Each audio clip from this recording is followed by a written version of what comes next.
Welcome to this conversation about development. My name is Rajiv Srinivasan and I have Mr. Anil Pandala and Mr. Hari Gopinathan with me. All three of us are people who are extremely interested in the development specifically of Trivandrum. So we have decided to put this video together to talk about what development actually is, what it means for the average person, etc. So let me introduce myself.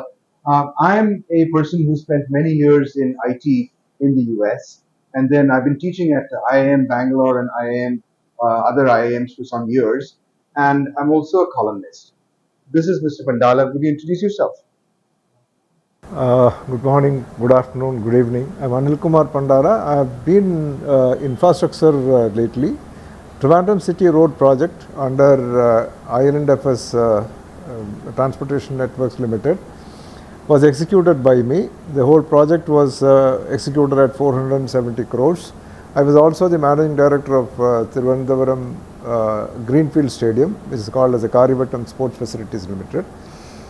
Together, I have executed around 870 crores worth of projects in Trivandrum. Basically a mechanical engineer.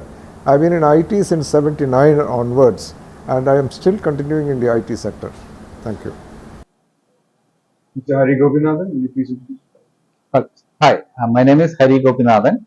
Since the 90s, I have been working on software products, both at Silicon Valley, sometime in Trivandrum here, and now back at Denver, Colorado.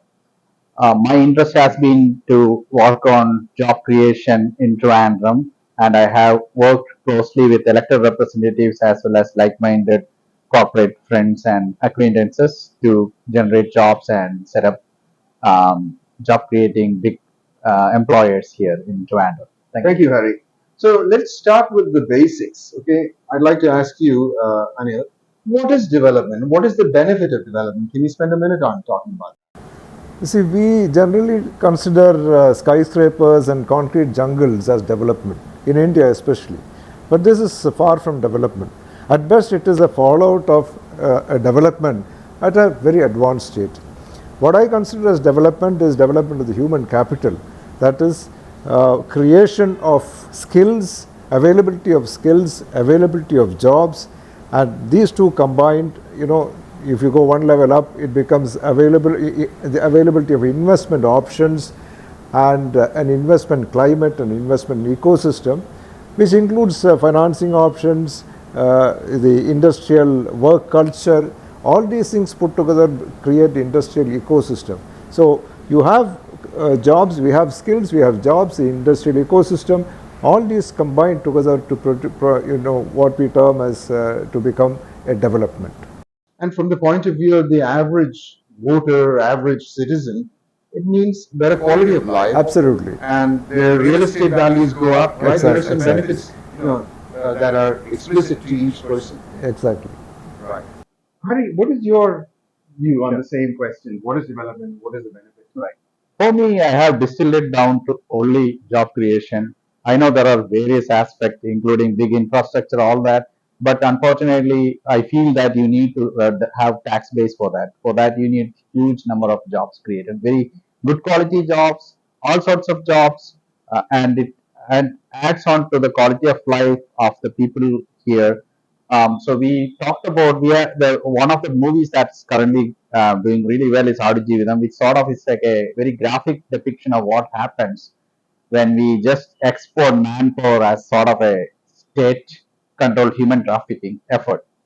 Now here is the problem I see. So at some point in future, so we have a new type of drain happening to, for example, the icy wastes of Canada. So we have what's called like the Broadway production of Disney, and then we have Disney on Ice. So at some future date, we should prevent Adu on ice, wherein like people are sent to the far corners of Yukon or Alaska, our Malayalis, and like they're doing all this stuff on ice. So that's my view. We need jobs. Yeah, I thought the word you used, the human trafficking, I mean, it's a bad word, but in fact, that's what's going on here. We're That's the truth. sending our youth elsewhere. Right. And the other consequences, Kerala is now becoming an old people's place. Absolutely. Right? Yes. There's- Grey. There are no children, there are no youth, it's just old Right. people. This is not a viable thing to go forward. But what is your view of development in Trivandrum? Has it been something that's accidentally been damaged, or is there a deliberate thrust to put it down? Yes. So there have been like lots sorts of. So Kerala has got this strange concept of the development should happen right in my backyard also. So we got 144 MLAs. They all want, like, for example, an IT park. It's like Mao's hold like a dictum that every household in China should have a blast furnace for making steel. Never works. So it's the same concept for Kerala. Every MLA wants a huge IT park in their constituency. 140 IT parks won't happen. So what happens is Trivandrum got diluted. The clustering effect got lost somewhere in the middle.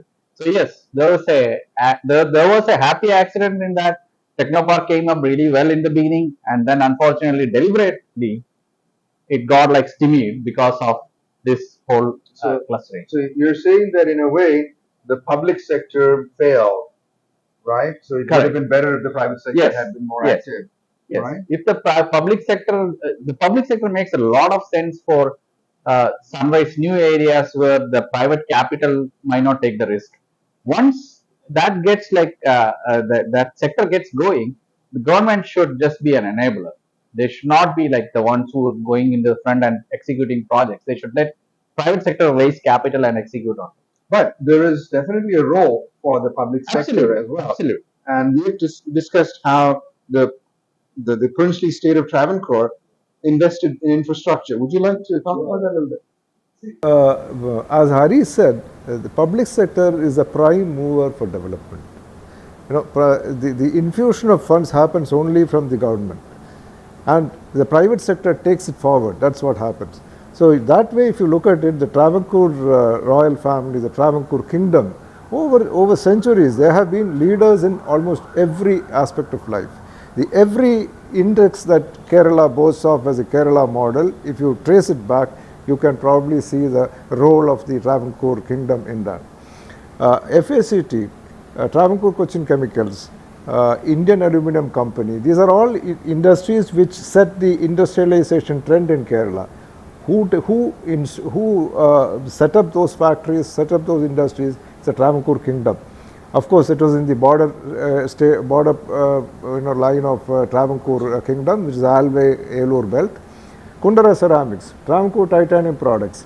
Why? The Kerala State Road Transport Corporation, which we see today, is also created by the royal family.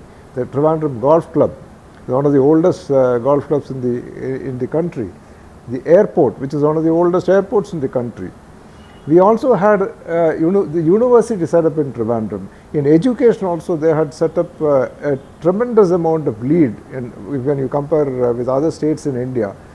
We had the guts to invite, we had the wherewithal to invite Dr. Albert Einstein to be the Vice Chancellor of Kerala University.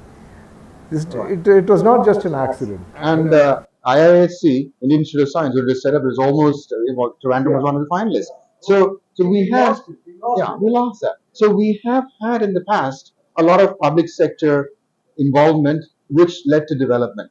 So let's stop for a moment with that, and in the next video, we'll look at what are the challenges that we're facing today.